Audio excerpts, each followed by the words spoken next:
Dr.G, Mohana, Prabha, HOD of Computer Science and Engineering in PGP College of Engineering and Technology, Namakkal. Now we are going to discuss about deadlock prevention, avoidance and reduction and operating system. Now let us discuss about what is a deadlock problem. In a computer system, deadlocks arises when members of a group of process which holds resources are blocked indefinitely from access to resources held by other process within the group. So in general, a deadlock means that when a bus arises to a stop, a passenger can get into the bus and a passenger can get down from the bus one by another. Both the passengers cannot get in and cannot get down at a time. This is a real-time example of a deadlock problem. Here the passenger are said to be the resources and the bus is said to be the process. Now this is a real-time example of a deadlock in a computer.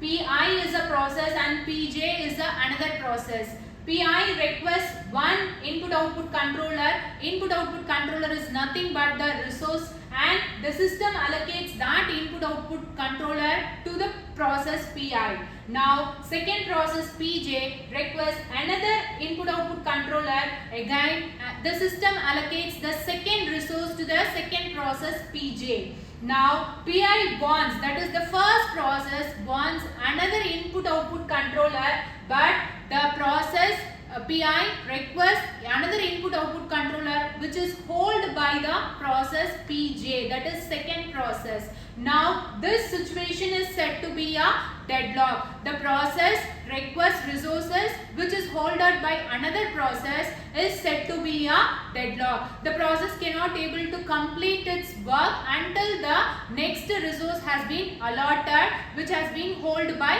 another process. Now the conditions for deadlocks are mutual exclusion, hold and wait, no preemission, circular wait. First, mutual exclusion in the sense no resource can be shared by more than one process at a time. That is, a process can share only one process at a time. This is mutual exclusion. Next is hold and wait. There must exist a process that is holding at least one resource and is waiting to acquire additional resource that are currently being held by another process. A hold and wait requires that a process which is needed, which needs a resources will be held by another process. That is hold and wait. No preemission, a resource cannot be preemitted. That is, a resource cannot be given to the process until it starts its work. Last is circular wait. There is a cycle in the wait for graph. So we will discuss about a wait for graph in the further slides. Now this is a real-time example which indicates city A and city B where there is only one bridge for a communication between city A to city B, and first process indicates that through that bridge either from city A the bus can move to the city B and or either from city B the bus can move to city A. But in the second diagram it is indicated clearly that for every city there is a bridge where the transport can be done. That is, a bus can move from city A to city B without any interruption, and the put forth can be done. That is, either from city A the transport can be done to city B, and in the meanwhile from city B the bus can be transported to city A. So this is said to be a deadlock problem and avoidance of deadlock. So next is graph theoretic models. There are two different graph theoretic models. First is wait for graph, next is resource allocation graph. First, for wait for graph, the process which requires the resources is held by the next process. Here you can see P1, P2, P3, P4, P5 where all these are indicated as a process. The arrow mark indicates that every process requires the resource which has been held by the another process. The resource held by another process is indicated with the help of a arrow. In this diagram it is clearly indicated that the resource requested by P1 is held by P2 and the resource requested by P2 is held by P3 and the resource requested by P4 P3 is held by P4, that is process 4, and the resource requested by P4 is held by P5, and the resource needed for process 5 is held by process 1. Next is resource allocation graph.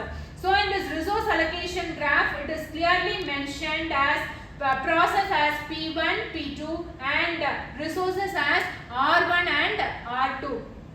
Here P1 requests one resource and that resource has been allotted as R1, and P2 requests another resource which has been allotted to process P3, and P3 requests a resource which is not available in the resource R1. Here you can see that in resource R1 there are two resources available, and both the resources are held by another processes, that is P1 and P2, and R2 is requested by process P2 but it has been held by P3, and P3 requests resource R1 but it has been already held by P1 and P2. This is an example of resource allocation graph without deadlock, and the second graph indicates the resource allocation graph with the deadlock. So here you can see process P1, P2, P3 and resources R1, R2, R3.